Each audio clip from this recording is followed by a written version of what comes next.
Radio Educación presenta Diabetes y yo.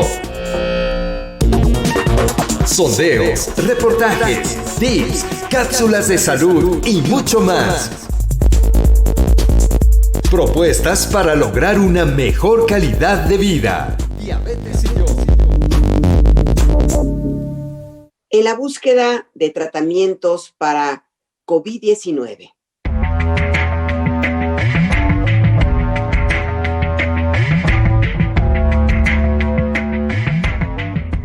Bienvenidos a este programa Diabetes y yo, propuestas que puedan mejorar nuestra calidad de vida. Nos da mucho gusto saludarles nuevamente. Gisela Ayala y una servidora, María Eugenia Pulido.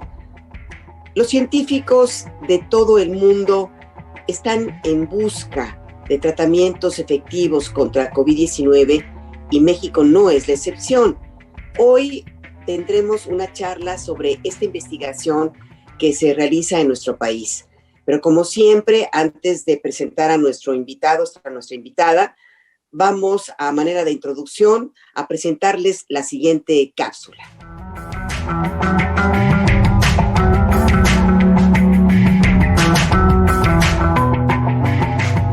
Tras más de 2 años de COVID-19, el mundo está desesperado por sentir normalidad y dejar atrás los días de pandemia.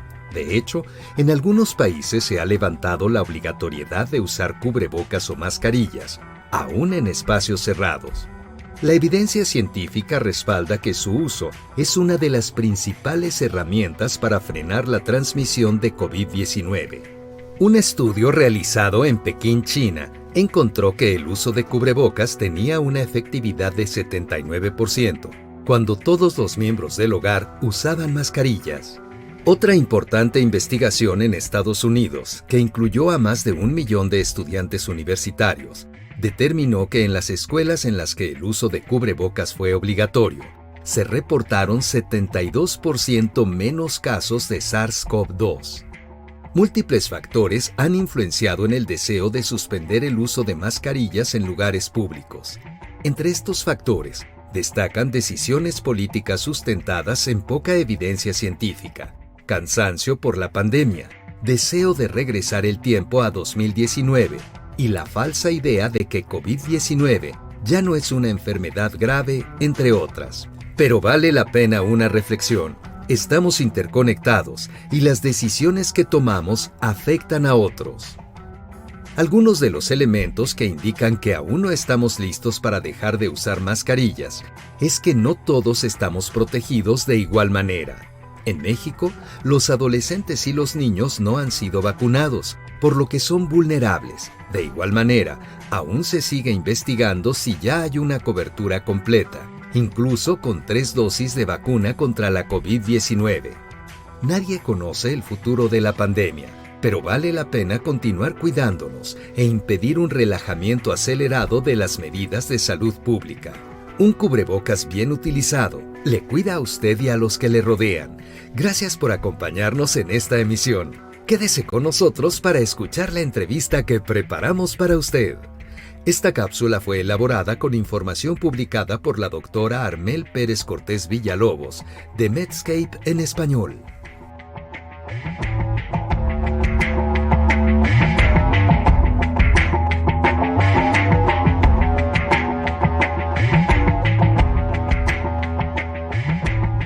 Nos da muchísimo gusto, amigas y amigos, que nuevamente estén con nosotros en una emisión más de Diabetes y yo. Y vamos con este tema en relación con la pandemia. Pues hace 2 años que inició la pandemia de COVID-19 y pues hablamos también de las necesidades de que haya más investigaciones para no solamente los tratamientos, y en un momento dado también cómo sería la situación de tener en un futuro una vacuna ya específicamente contra el COVID-19. Y para ello hemos invitado a nuestra invitada, es la química farmacobióloga Tania Alexandra Smith Márquez. Ella es maestra en ciencias con especialidad en farmacología y actualmente está cursando estudios de doctorado en la misma disciplina en el CIMBESTEM Sinvestav Zacatenco. La maestra Smith cuenta con 20 años de experiencia en ejecución, diseño, supervisión y evaluación de análisis biofarmacéuticos y físico-químicos, y actualmente colabora en uno de los equipos mundiales para desarrollar tratamientos adecuados para atender a las personas con COVID-19. Bienvenida, doctora. Estamos Gisela Ayala y una servidora, María Eugenia Pulido. Gisela, ¿qué tal? ¿Cómo estás? Muy bien, Maru, buenas tardes. Buenas tardes, Tania, gracias por acompañarnos. Y pues nos da mucho gusto poder hablar de investigación mexicana, colaborativa, y entonces pues será un honor tener esta conversación contigo esta tarde. Muchas gracias por la invitación y por la oportunidad de platicar de nuestro ensayo. Por supuesto, maestra Smith, sabemos que participa en un equipo de investigadores para pues tratar la mayor eficacia en los tratamientos para atender a las personas que padecen, que se enferman de COVID. ¿Nos quiere hacer partícipes de esta investigación que están llevando a cabo, por favor? Este es un ensayo clínico buscando un tratamiento antiviral temprano contra la COVID-19.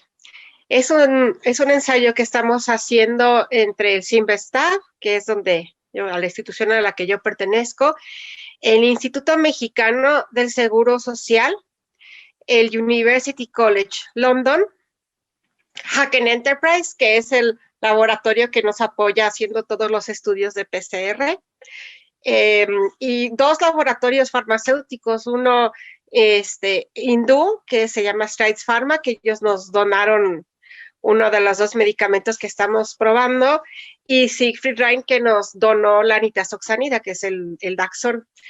Y este es un tratamiento combinado. Nosotros tenemos la hipótesis de que se requiere una combinación de fármacos para atacar eficazmente a este virus, que es tan variable. Y estamos proponiendo una terapia combinada de dos antivirales orales. Los dos son genéricos, lo que quiere decir que son accesibles. Es un tratamiento, era muy importante que el tratamiento fuera asequible, que sí se pudiera dar a la población en general y que fuera oral, porque el asunto de que sea inyectable pues limita mucho la aplicación del tratamiento. Uno se llama Favipiravir. El Favipiravir tiene un mecanismo de acción muy parecido al Molnupiravir, que es el que estamos oyendo ahorita que desarrolló Merck. Son como hermanitos. Su mecanismo de acción es muy parecido. Y también se parece mucho al mecanismo de acción del Remdesivir, que es el que conocemos de más tiempo. Y lo estamos combinando con nitazoxanida. La nitazoxanida es un medicamento que usamos en México desde los 90s para tratar infecciones parasitarias. Pero nos dimos cuenta que se los daban en Estados Unidos a los pacientes que tenían HIV para tratar una infección oportunista, y se dieron cuenta que bajaba la carga viral de los pacientes. Y de ahí empezamos a ver que tenía una acción antiviral. Lo que hace la nitazoxanida es, los virus tienen una cápsula, son partículas que decimos que no están vivas, porque para estar vivo tienes que tener ADN y ARN. Los virus solo tienen uno de los dos. Y entonces se meten a las células y usan los aparatos de nuestras células para reproducirse, sobrevivir e ir a infectar a otras células. Para poder salir de la célula, sintetizan una cápside. Y la nitazoxanida lo que hace es interferir en la síntesis de esa cápside, y entonces el virus no puede ir a infectar otras células. El Favipiravir, el Molnupiravir, el Remdesivir, lo que hacen es impedir que el virus copie su material genético. Y entonces estamos dándole, como quien dice, dos golpes al virus. Uno, tratando de impedir que se replique. Y si se replica, no dejo que se encapsule. Y si no dejo que se encapsule, no puede salir a infectar otras células. Entonces, la célula que ya está infectada, esa célula va a ser destruida por el sistema inmune, no hay nada que hacer. Pero lo que sí podemos hacer es evitar que salga y haga más daño. El daño que hace el SARS-CoV-2 es un daño como indirecto, porque lo que hace es generar una respuesta inmunológica desproporcionada. Y eso es lo que realmente daña a los pacientes, su propia respuesta. Entonces, lo que nosotros decimos es, para evitar que el paciente se complique, hay que atacar al virus desde el principio. Por eso, aunque tengamos vacunas, que las vacunas son excelentes, y sí es por las vacunas que se ha reducido la mortalidad. O sea, si no tuviéramos la vacuna, Omicron hubiera sido una tragedia espantosa. No es una tragedia porque hay mucha gente vacunada. Por eso no es una tragedia. Pero lo que sí sabemos es que aunque las vacunas han disminuido muchísimo las hospitalizaciones, todavía no hay tratamiento. En México no hay un tratamiento que vaya, o sea, todos los tratamientos que tenemos son los que llamamos paliativos, que son para atacar síntomas, pero no atacan al virus, no es realmente que curen, ¿no? Y ya que el paciente se complica y entonces le damos grandes cantidades de cortisona o de corticoides, esteroides, damos anticuerpos monoclonales, todo eso es para tratar de detener el daño que nos estamos haciendo a nosotros mismos con la inflamación. Entonces son así como, pues son como de medidas de bombero, digamos, tratando de detener el daño, ¿no? Y luego esas medicinas hacen otros daños también. Pero lo que hacemos es, bueno, hay que salvar la vida y ya luego vemos cómo revertimos esos daños. Doctora Tania, aquí el punto entonces, después de escuchamos todos estos nombres de sustancias activas que ya tenemos actualmente en el mercado y que, como bien dices, se están analizando. Esto que tú nos acabas de comentar, que el tratamiento que se está probando en México actualmente para atacar al virus en dos frentes, entiendo que en todos estos análisis también se verifica la seguridad, que estos tratamientos sean seguros para la persona que los va a recibir. En ese sentido, ¿qué es lo que están haciendo o qué riesgos se podrían correr y cómo los están conteniendo? De hecho, sí, este es un estudio fase 2.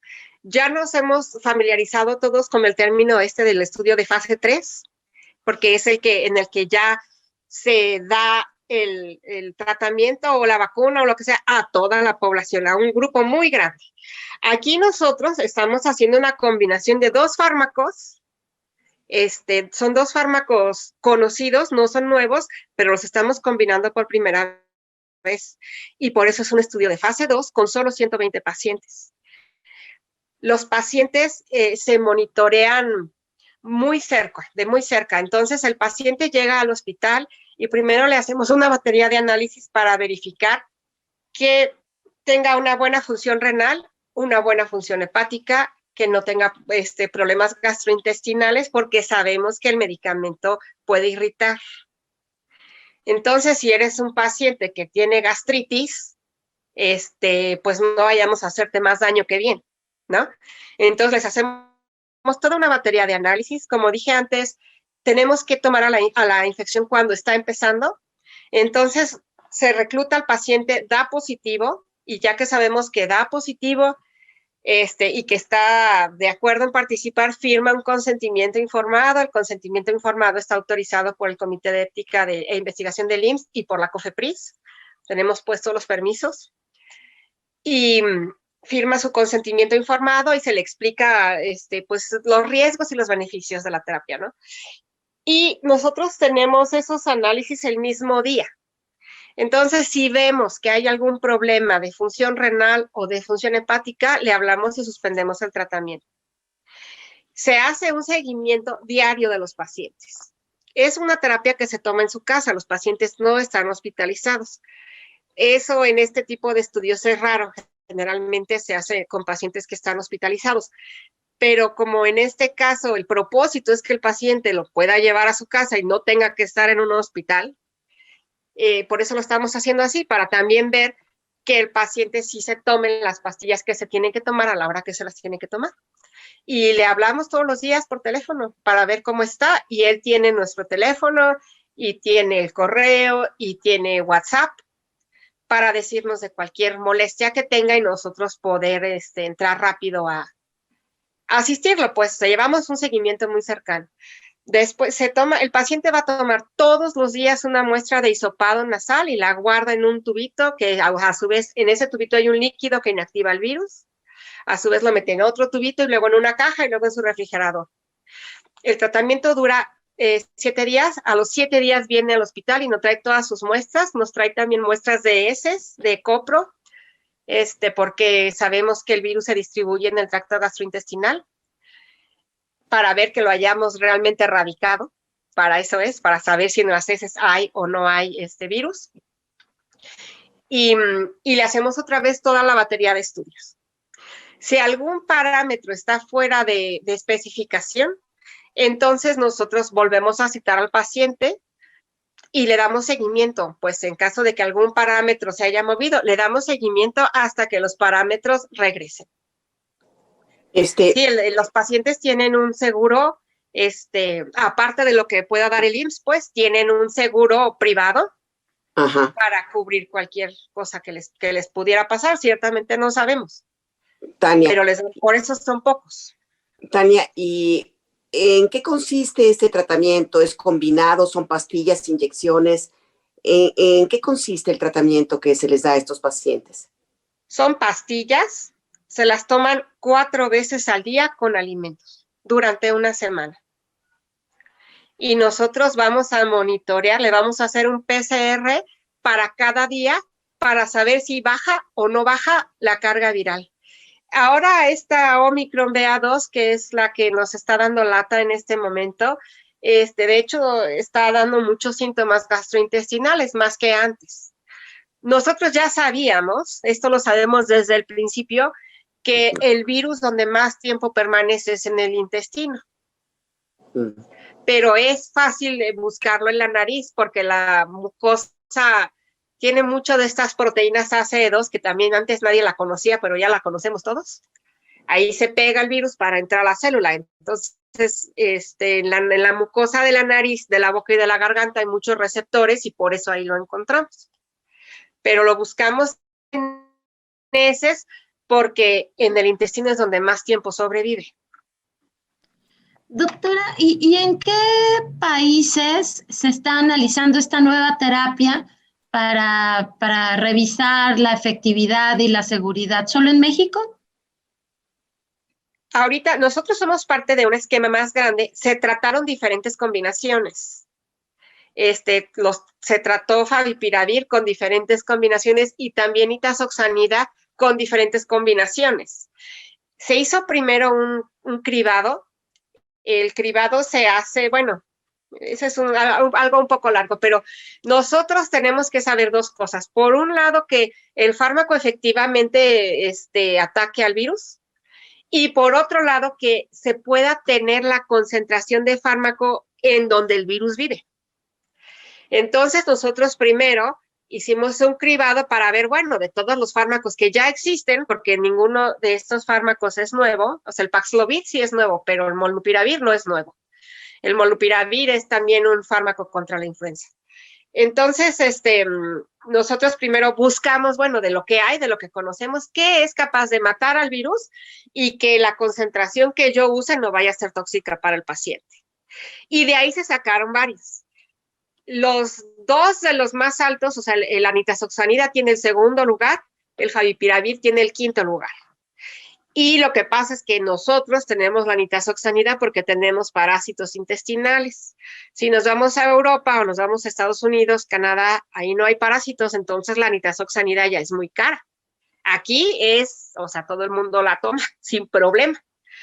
Por eso lo están haciendo en México, porque en México teníamos nitazoxanida. Doctora, ¿y las personas voluntarias que quieren participar en este ensayo, qué deben hacer o cómo se escoge a las personas? Necesitan ser mayores de edad, entre 18 y 70 años, no tener problemas renales y no tener problemas hepáticos que sepan. Y también si tienen muchos problemas gastrointestinales, sí, durante el desarrollo del estudio hemos visto que puede causar irritación. De hecho, a los pacientes ahorita también les damos omeprazol para protegerles la mucosa, ¿no? Pero si eres alguien que tiene colitis o así, entonces ya no los estamos incluyendo por eso, ¿no? La otra restricción es que no estén tomando tratamiento contra HIV, porque el mecanismo de acción del favipiravir es muy parecido y puede haber interacciones o interferencias. Entonces, esas son las restricciones. No estar embarazada ni lactando, porque el favipiravir le puede hacer daño al bebé. Eso también sabemos. ¿Hasta cuándo van a estar reclutando pacientes o ya pidiendo a la población que se sume a este estudio, Tania? Estamos pensando terminar de reclutar en mayo, mediados o finales de mayo.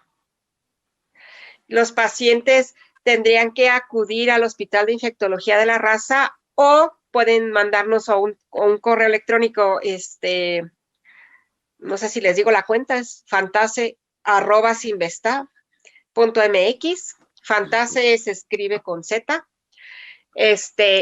O mandar un WhatsApp al teléfono 55 13 38 83 15. Continuamos esta tarde hablando con la maestra Tania Smith sobre tratamientos contra COVID-19. Maestra, estaba diciendo exactamente a dónde tenían que acudir las personas. ¿Nos puede repetir qué hay que hacer? Estaba dando esos datos, por favor, doctora. Sí, hay que acudir al Hospital de Infectología de la Raza o mandar un correo electrónico a fantase@sinvestav.mx o mandar un WhatsApp al 55 13 38 83 15. Muy bien. Doctora, estaba hablando, ahorita mencionando que no se deben de dar antibióticos. ¿Por qué no son eficaces los antibióticos en este caso del tratamiento para COVID-19? Y también preguntarle, actualmente, ¿con qué se cuenta para atender al COVID? Ya lo dijo al inicio, pero volver a repetir esto. ¿Cuál es la realidad actual en este tratamiento contra el COVID? Pues los antibióticos no sirven para atacar a los virus, prácticamente ninguno, porque están diseñados para atacar a las bacterias. Las bacterias son organismos completamente diferentes a los virus. Yo les había dicho antes que los virus no se consideran seres vivos porque no tienen ADN y ARN. Las bacterias sí. Las bacterias sí son considerados seres vivos. Y lo que hacen los antibióticos es atacar las estructuras de las bacterias. Entonces, por eso no nos sirven, porque no tienen la misma estructura que un virus. Pero sí hay tratamientos antivirales. Yo no sé, pero uno que se hizo muy famoso con la influenza fue el Tamiflu. El Tamiflu ataca al virus. El favipiravir y la nitazoxanida, las dos atacan al virus. Van contra el virus. Esa es la diferencia de los demás tratamientos. Los demás tratamientos van a tratar de atenuar lo que el virus provoca en el cuerpo. Que esos son los tratamientos que tenemos disponibles en México. En México ahorita no tenemos antivirales contra el COVID. Ninguno de los que tenemos en el mercado sirve contra el COVID. Sabemos que no sirve. Pues la citromicina que se estuvo recetando mucho no sirve. Sabemos que la ivermectina no sirve.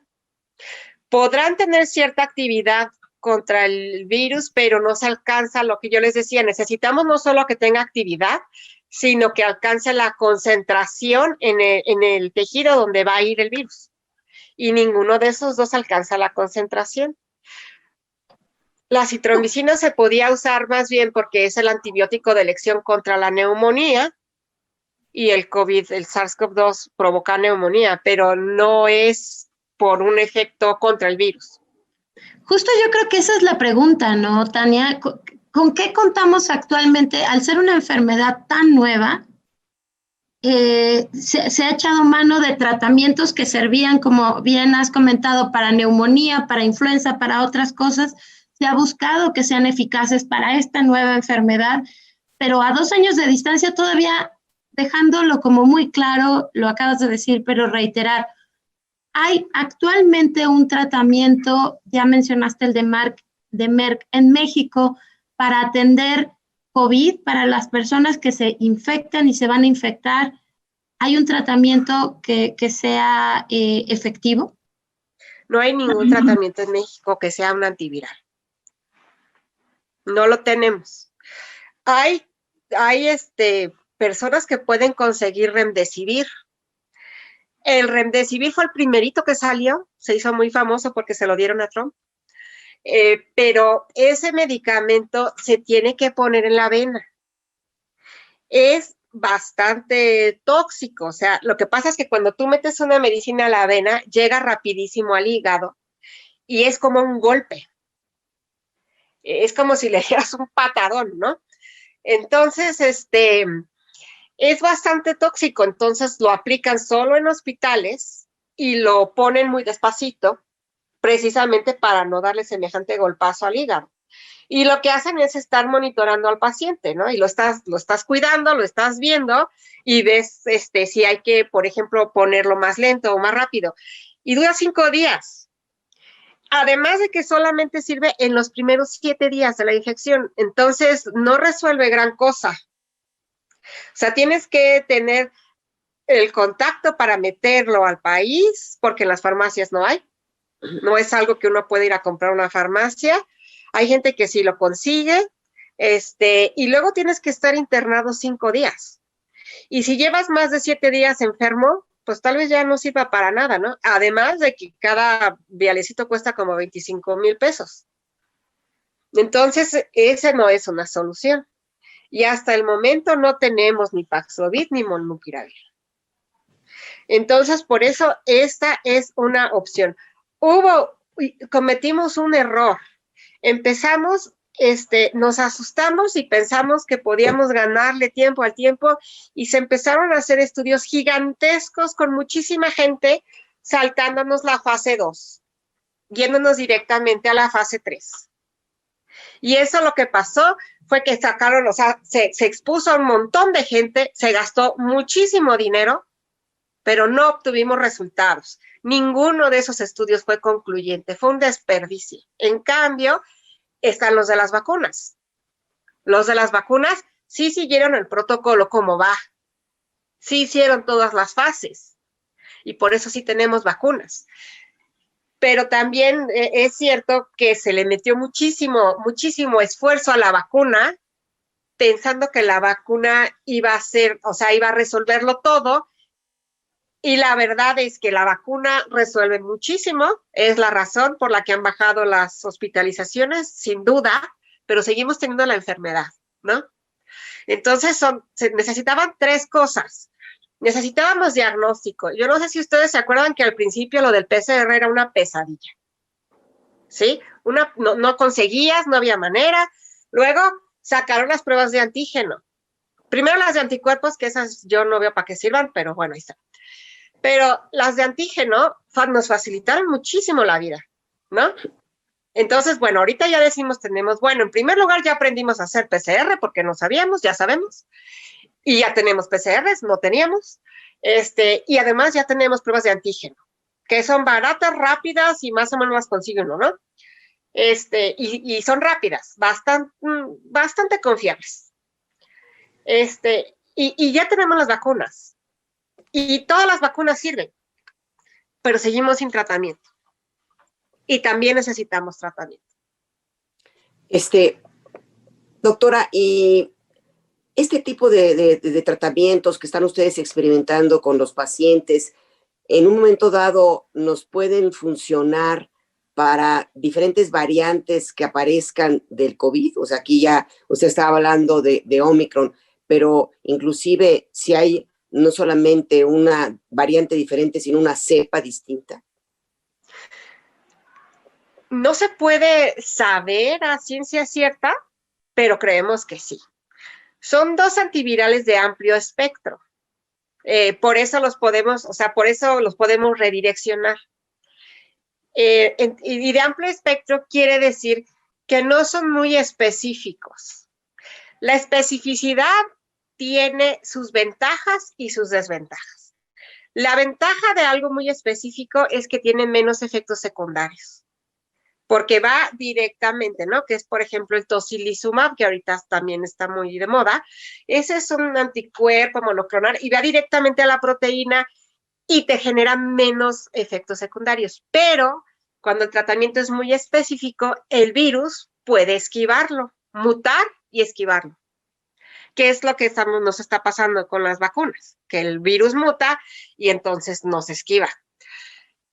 Estos fármacos que estamos usando son como un mazo. O sea, le dan un golpe, pero a ese virus y al que se les atraviese, ¿no? No nada más a ese. El problema es que necesito una dosis un poco más alta y que me va a dar más efectos secundarios, como esto que yo les digo que causa irritación gástrica, ¿no? Que no ha sido nada que nos dé tampoco ningún problema, pues no hemos tenido ningún paciente se nos ha complicado, que haya requerido pues atención médica aparte del tratamiento. No tenemos ningún paciente hasta ahorita que se haya complicado, hasta ahorita ningún paciente ha requerido hospitalización. Hasta ahorita vamos bien.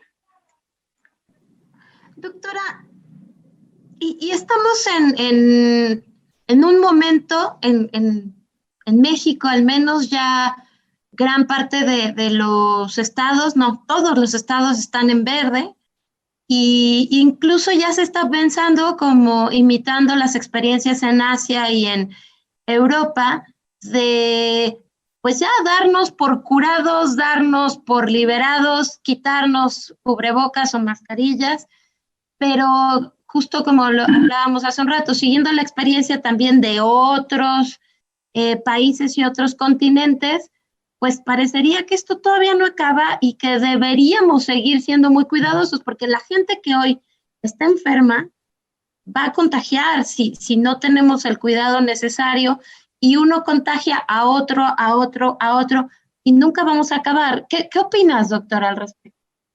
Definitivamente. Exactamente, hay que aprender de lo que ya nos pasó, ¿no? Y entonces, en Asia y en Europa dijeron, ya la hicimos, aventaron todo a volar, y hoy esta mañana hay un importante aumento de hospitalizaciones en Inglaterra, ¿no? Eso pasó hoy. Y bueno, esto es un poquito como adivinar, pero la verdad es que si nos pasó antes, que primero fue Asia, y luego fue Europa, y luego fue Estados Unidos, y luego nos cayó a nosotros, pues nosotros podemos pensar que va a ser algo parecido, ¿no? Lo más grave de la contagiadera, o sea, el problema que tiene estar contagiando y contagiando y contagiando, es que así es como el virus muta. Entonces, por eso también es muy importante detener el contagio, para evitar que haya más variantes. Entre más se pase y entre más se copie el virus y se pase de una gente a otra, ahí son las mutaciones. Entonces, nosotros ahora que estamos hablando de las APBA2, pero hay un montonal de cepas por todos lados, ¿no? Digo, puede haber una cepa diferente en una delegación, en una alcaldía en la Ciudad de México. Nosotros, de hecho, hemos tenido pacientes que no se puede cuantificar tan fácilmente su carga viral porque tienen una cepa diferente y el equipo no la ve. Entonces, para nosotros saber que para los PCRs, la diferencia entre el antígeno y el PCR es que el PCR va a buscar genes para 3 proteínas. Entonces, son 3 proteínas, me da las 3, entonces digo si es SARS-CoV-2. Y con una de esas 3 digo cuánto hay, porque me interesa saber cuánto hay. Aquí el chiste es bajar las copias. Es como una concentración, es como cuando uno dice, un refresco tiene 13 gramos en 100 mililitros de azúcar. Nosotros queremos saber cuántos virus hay. O sea, son particulitas que uno puede contar. Entonces, yo quiero saber cuántos virus hay en cada mililitro de sangre. O de exudado, o de líquido que haya yo tomado. Quiero saber cuántos virus hay. doctora, llegar a esta llamada inmunidad colectiva, inmunidad de rebaño, estamos muy lejos de eso, ¿no? No, es que cuando una enfermedad es así de contagiosa, nunca se va a alcanzar la inmunidad de rebaño. La inmunidad de rebaño se alcanza cuando la enfermedad tiene un índice de contagio mucho menor. No, aquí estamos hablando de una enfermedad que es tanto o más contagiosa que el sarampión. No nos va a pasar lo que nos pasó con la viruela, pues, ¿no? Ahí sí se alcanzó una inmunidad de rebaño al grado de que la erradicamos. No hay. Eso no va a pasar con este virus. No se puede alcanzar. Entre más se pase de uno a otro, más cambia el virus, y entre más cambia el virus, pues menos inmunidad de rebaño. No es posible.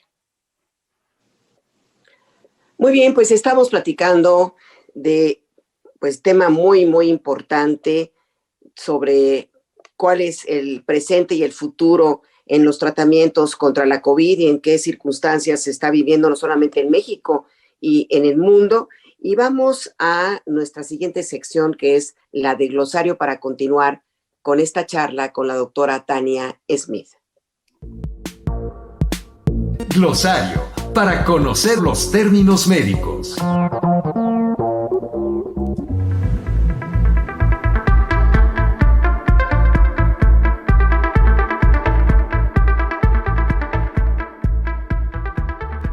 Antiviral, tipo de fármaco para el tratamiento de infecciones producidas por virus. Puede venir en pastillas o inyectables. Favipiravir, medicamento antiviral que previene o reduce la propagación de los virus de una célula a otra. Nitaxosanida, medicamento para combatir los parásitos. Protocolo, etapas a través de las cuales se busca entender, verificar, corregir y aplicar el conocimiento por medio del método científico para tener información importante y confiable. Remdesivir, medicamento en inyección, impide la reproducción de los virus. Molnupiravir, medicamento en pastilla que ha sido aprobado por la Organización Mundial de la Salud para el tratamiento de COVID-19. PCR. Se trata de una prueba rápida y precisa para diagnosticar ciertas enfermedades infecciosas. Estas pruebas detectan el ADN o ARN del organismo que causa una enfermedad.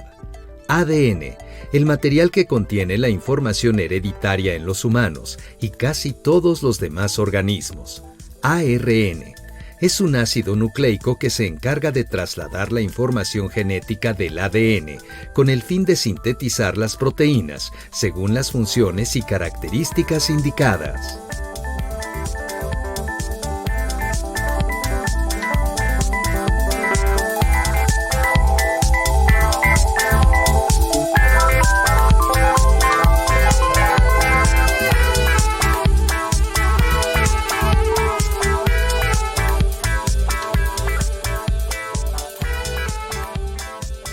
Y seguimos en el programa Diabetes y yo estamos hablando de esta búsqueda de tratamientos, Maru, para COVID-19, cuando estamos entendiendo que una gran parte ya lo hicieron las vacunas, que una gran cantidad de la población mexicana y del mundo estemos afortunadamente vacunados, es una parte importante de este enorme rompecabezas.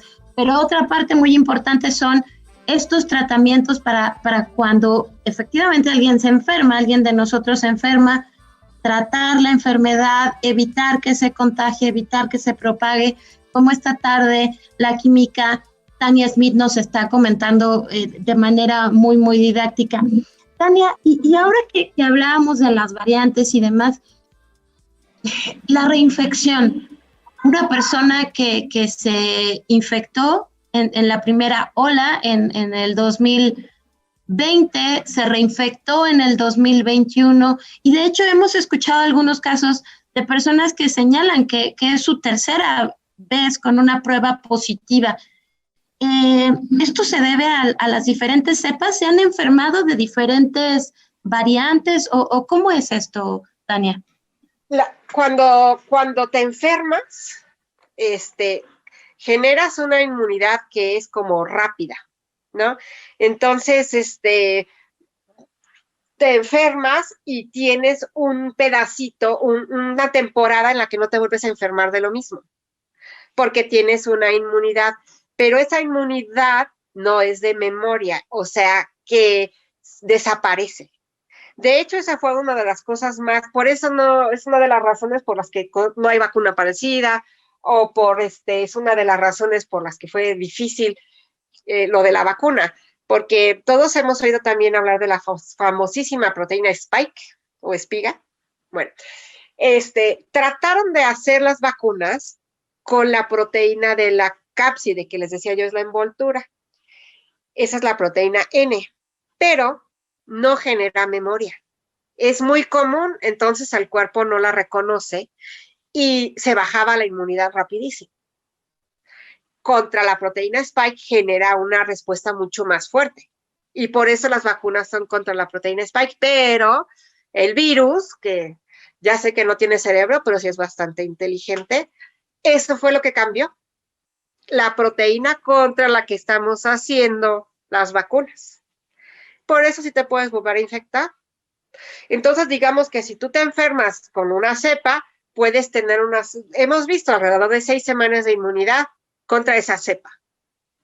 Contra otra cepa, pues quién sabe, ¿no? Nosotros en el estudio tenemos pacientes con 3 vacunas que les ha dado COVID 3 veces. ¿Sí? Pero por eso decimos, o sea, las vacunas son muy importantes y me quiero aclarar eso, o sea, el tratamiento no es en lugar de la vacuna. La vacuna es antes, o sea, la vacuna es como tener un extintor en tu casa contra un incendio, ¿no? Los bomberos que hacen el tratamiento vienen cuando tu casa se está quemando.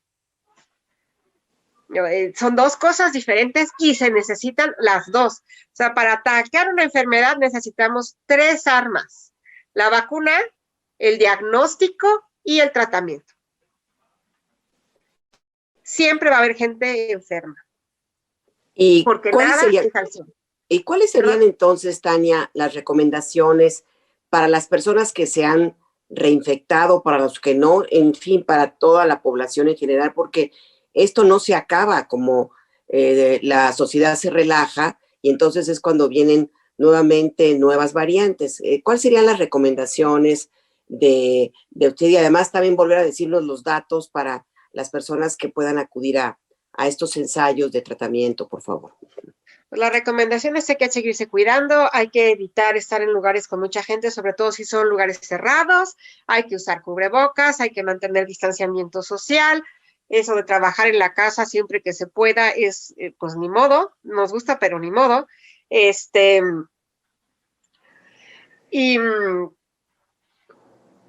Para las personas que ya se infectaron, pues hay que tener los mismos cuidados, hay que tener las enfermedades crónicas bajo control, no hay que descuidarse, hay que comer bien, hay que hacer ejercicio, hay que dormir bien para estar fuertes. Esas 3 cosas se necesitan para estar fuertes. Y si yo, por ejemplo, yo soy asmática, ¿no? Entonces yo tengo que cuidarme mucho, porque ya sé que a mí me puede ir muy mal. Y si tienes diabetes, pues tienes que controlar tus lípidos en la sangre y tienes que controlar tu azúcar. Y tienes que cuidar tus riñones, porque si tienes los riñones lastimados, entonces es mucho más difícil tratar cualquier enfermedad. Hay que cuidarse, hay que buscar estar sanos, hay que tener buenos hábitos. En seguimiento a lo que la bióloga Tania Smith ha venido a comentarnos esta tarde sobre la búsqueda de un tratamiento, pues vale la pena reiterar que para las personas que están en el primer momento de COVID, ¿verdad, Tania? Cuando acaban de ser confirmadas con una prueba positiva, ¿es así? Sí, en los primeros 5 días de síntomas, y pueden acudir a la raza y ahí les hacen la prueba. Pueden ir, o sea, mandan un WhatsApp al teléfono 55 13 38 83 15 y en 24 horas los reciben en la raza, les hacen la prueba y los invitan a participar en el protocolo. Y hay que, entre 18 y 70 años, no tener problemas renales, hepáticos, estar embarazada o lactando. y no tener problemas gastrointestinales. Esas son las únicas. Si tienes diabetes, si tienes problemas cardiovasculares, si tienes problemas respiratorios, si fumas, si no fumas, eso no importa. De hecho, esos son los pacientes que queremos porque son los más susceptibles. Y a manera de conclusión, antes de despedirnos, Tania, ¿qué nos quiere decir? Pues lo que me gustaría decir que este es un ejemplo de colaboración entre diferentes países, privados y públicos, y llevamos 2 años trabajando en esto. Ha sido muy difícil, fue muy difícil conseguir las autorizaciones, fue muy difícil importar el favipiravir que trajimos de la India, pero necesitamos en México un tratamiento que sea seguro, que sea eficaz y que además sea asequible, que sea algo a lo que la gente tenga acceso. No nos sirven las terapias hipercaras que solamente pueden comprar unas cuantas personas. El chiste es que lo tengan, que el tratamiento esté disponible para todos, y pues hay que trabajar en equipo, ¿no? Sí, porque si ese tratamiento ya se aprueba y es exitoso y nada más lo van a tener en los hospitales particulares, pues no creo que se pueda solucionar mucho el asunto. Tendría que llegar también a los hospitales públicos, ¿no, Tania? Exactamente. O sea, tiene que estar disponible para todos.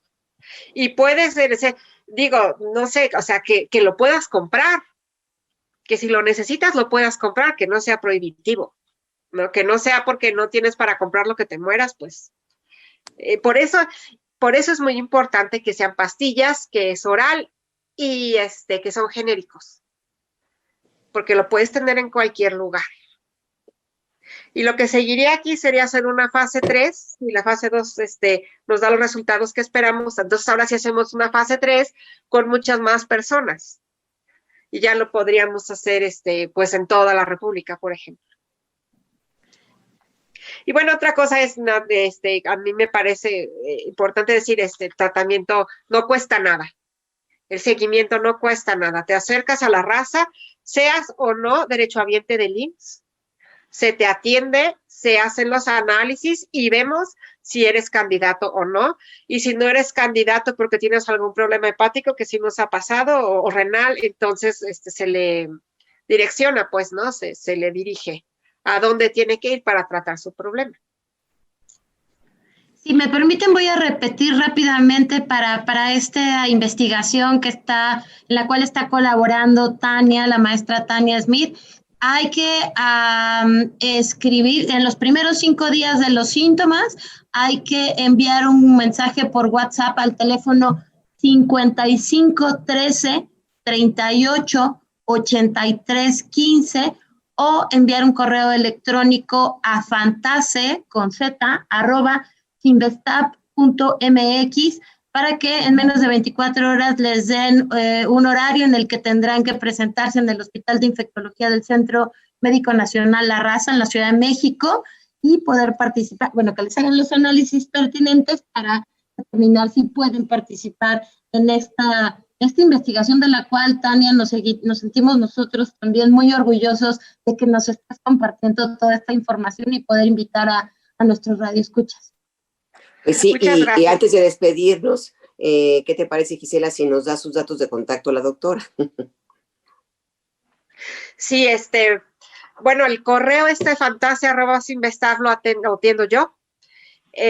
Y el teléfono lo atiende la subdirectora del Hospital de Infectología del IMSS.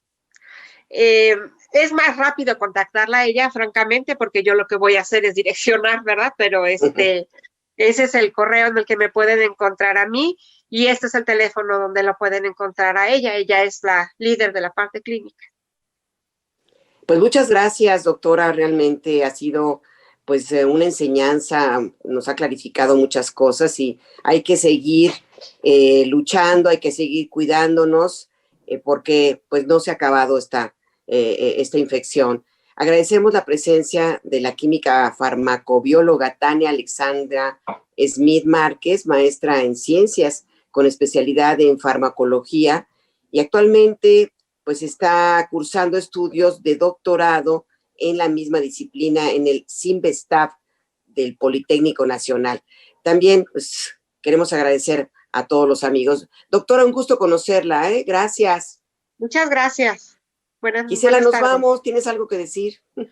Pues solamente, Maru, como escuchamos en la cápsula del inicio de este programa y a lo largo de la charla con Tania, todavía falta, todavía esta pandemia no se mantiene entre nosotros. Hay grupos de población como los niños más pequeños que no están vacunados y nosotros lo que hagamos en cada una de nuestras vidas, en cada una de nuestras casas, tenemos un tema social y cuidarnos pues también es cuidar a los demás. Tania, te agradecemos muchísimo nuevamente. Maru, muchísimas gracias, nos escuchamos el próximo viernes. Sí, muchas gracias y que estén pendientes y agradecemos también a nuestros amigos que siempre están escuchando este programa y que escuchen las recomendaciones de nuestros expertos. Agradecemos su atención, nos vamos a encontrar el próximo viernes, recuerde, Diabetes y Yo, todos los viernes por Radio Educación en punto de las 12 horas por el 96.5 de FM y también en nuestras redes sociales. Todo el equipo se agradece su atención, Mario Ledesma, Oscar Guerra, Nacho Casas, Luisa Sánchez, Gisela Ayala y su servidora María Eugenia Pulido. Hasta la próxima, gracias. Radio Educación presentó Diabetes y Yo. Sondeos, reportajes, tips, cápsulas de salud y mucho más. Propuestas para lograr una mejor calidad de vida. Diabetes y Yo.